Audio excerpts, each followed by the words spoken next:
from the big night, nakisaya sa All Out Sundays ang first ever big winner duo ng PBB na Breka ni Brent Manalo at Mika Salamanca. Kasama nila ang iba pang ex-housemates na kumasa sa Badaoke Challenge. Pinusuan din ang ilang highlights ng big night at ng after party. May unang chika, si Aubrey Carampel.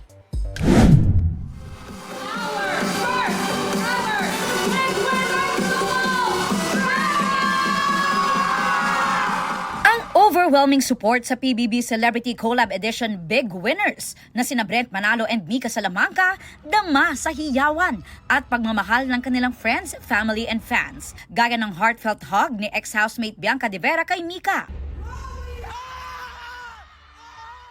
Proud din ang content creator na si Benedict Cua sa best friend niyang si Mika. Si Magandang Gabi PBB host Gabby Garcia may congratulatory message din for Breka. Hirit ng netizens, big winner din daw si Shuvi sa kanyang photo with her OG and in real life TDH or tall, dark and handsome na sina Donnie Pangilinan and Anthony Constantino. Speaking of TDH, dashing sa kanilang big night outfits, sina Donnie, Michael Sager and Emilio Daez. Millie, Rami, and Mikver are present sa photo ni Michael kasama ang kanyang mga naging kapamilya duos. Kilig moment naman ang hatid ng tila paglayag ng Wilka ship ni Will and Bianca sa touching moment nila together na may OA reaction pa from their fellow housemates. Reunited na rin si Mom Clarice, isa sa mga miyembro ng Pamilya de Guzman sa loob ng bahay ni Kuya na si Esnir. Pamilya de Guzman represented din sa photo together ng dalawang anak ni Mom na sina Esnir and Will. Ang hosts ng PBB, the online verse Mavi Legaspi and Alexa Ilacad, spotted pa sa kanilang pre-show ritual. The big night just got bigger sa mga pasabog performance ng ex-Kapuso house guests, Michelle D and Bianca Umali.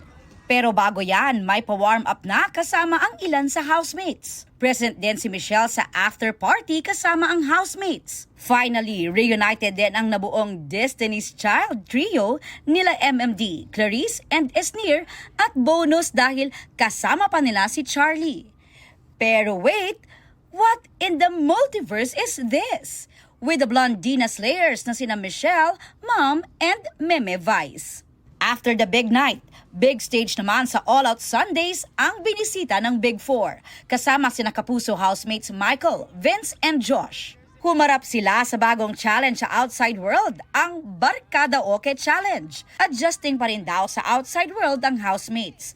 Ang Breka, halos wala pang tulog na overwhelmed pa rin sa kanilang pagkapanalo at sa nangyari from the big night. Nag-iimpake pa po kami sa loob ng bahay. Ngayon, nandito na kami sa AOS, nagpe-perform. Kaya hopefully, mas ma-process na ng maayos po.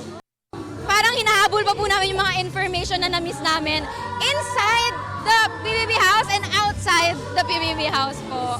Excited din si Mika para sa kanyang karakter na si Anaka sa Encantadia Chronicles Sangre. There's more to come. Para kay Anaka at kay Midena. Sila po ang duo sa mundo ng Encantadia.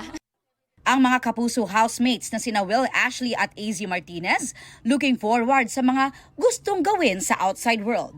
Ang dami ko pang cravings na hindi ko pa nakakain. Pero yung chikahan namin ng pamilya ko kulang pa. Hindi pa po talaga kami nakapag-bond ng aming family. Kaya yun talaga yung isa sa nilook forward ko ngayon na magawa. Sina Charlie and Esnir gustong suklian ng love and support ng fans. Sobrang atake yung lahat, sobrang Latina yung lahat. At naway masarap yung mga ulam nyo. At makatulog kayo ng mahimbing. Yes. Love y'all! I hope you guys know that you are an answered prayer and you have a space in my heart. Sina Ralph at River, happy na nasa outside world pero nakakaramdam daw ng sepangs kay Kuya. Parang yung isip ko nasa bahay pa, yung mga task namin, kinakausap si Kuya, pero I'm just so happy to be outside again, see everyone outside, see the fans and supporters at syempre yung pamilya ko. Para po sa akin, ako po, miss ko na talaga si Kuya. He was the one who always gave us advice. Siya yung makakausap talaga namin every day noong time na yon. Ito ang unang balita.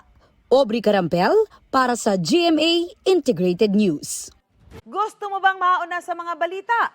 Mag-subscribe na sa GMA Integrated News sa YouTube at tumutok sa unang balita.